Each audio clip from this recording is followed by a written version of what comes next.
नमस्कार मंडळी. तर मी बोलत आहे एनजे भोईरची मम्मी.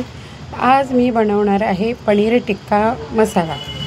तर त्यासाठी बघा माझ्याकडे थोडंसंच पनीर आहे. हे आम्हाला 3 लोकांसाठी पनीर घेतलं आहे आणि कांदा कापून घेतला आहे. माझ्याकडे काजू कमी आहेत म्हणून मी काजूबरोबर बदामही घेतले आहेत आणि 3 टॅमॅटो घेतले आहेत. तर आता आपण कांदा कापला आहे. आता टॅमॅटोही कापून घेऊया. हे बघा मी 2 चमचे तेल टाकलं आहे.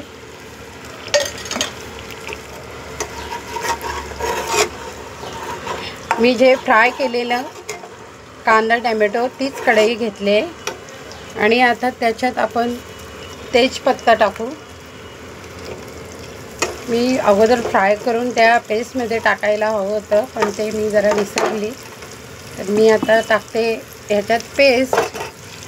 हे बघा माझं पनीर कमी आहे म्हणून मी जरा ग्रेव्ही जास्त केली.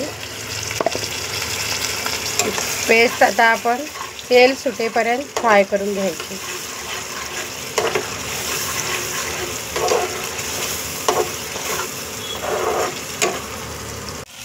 हे बघा आता मी कांदा टॅमॅटो काजू बदाम हे फ्राय करत आहे. हे आता थोडं नरम पडेपर्यंत फ्राय करायचे आहे. थोडा आता टॅमॅटो नरम पडला आहे आणि कांदाही थोडं हलकंसं ब्राऊन झालं आहे. आता हे आपण मिक्सरमध्ये वाटून घेऊया. मी दूध घेते.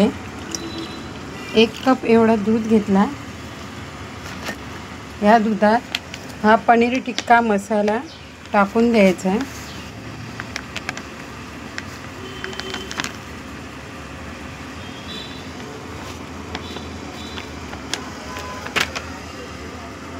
आणि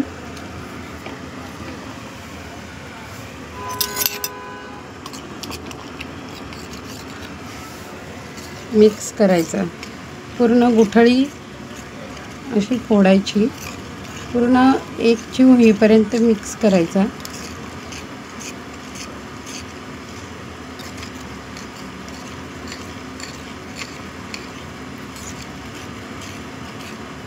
हा मिक्स झाला आहे. हा बघा थोडे थोडे गुठळे आहेत ते आपण फोडू. हवं तर अजून थोडं दूध टाकून देऊ.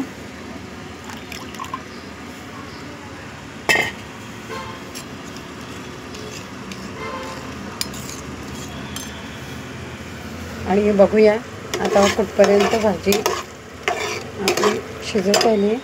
थोडा गॅस फास्ट करूया. ती जरा उडते चढतं.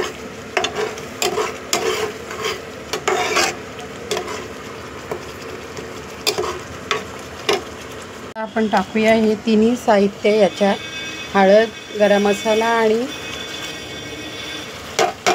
लाल तिखट हे टाकून आता आपण पुन्हा त्याला हलवूया.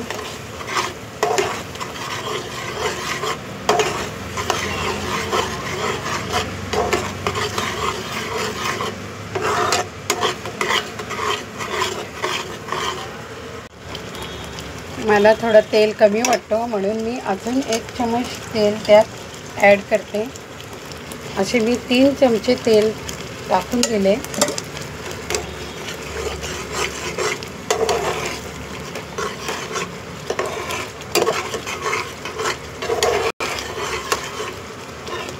आता बघा या ग्रेव्हीला तेल सुटलं आहे. त्यात आपण टाकून देऊया ही पेस्ट.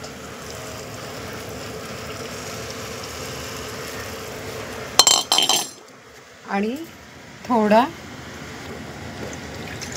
पाणी टाकून त्या ग्रेव्हीत ढवळून घेऊ. मी ग्रेव्ही थोडी जास्तच केले. पनीर कमी आहे म्हणून मला जरा ग्रेव्ही आवडते म्हणून थोडी जास्त केली मी ग्रेव्ही. आता हे पूर्ण भांडं असं धुवून घेऊन यात टाकून द्यायचं पाणी. त्याला भांड्याला चिटकलेलं काही वेस्ट नको जायला आपला मसाला, म्हणून ते धुवून यात टाकून द्यायचं. आता त्यात आपण थोडं मसाल्यात मीठ असतं, पण आपण आपल्या चवीनुसार थोडं टाकून द्यायचं ह्याच्यात मीठ, आपल्याला जसं पाहिजे तसं.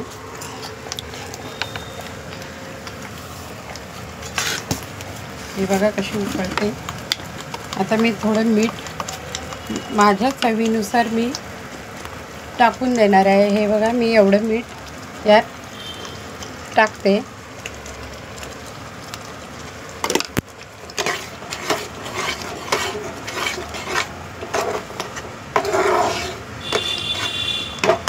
आणि आता हे बटर पनीर यात टाकून देते, म्हणजे ते त्याच्यात चांगलं शिजेल.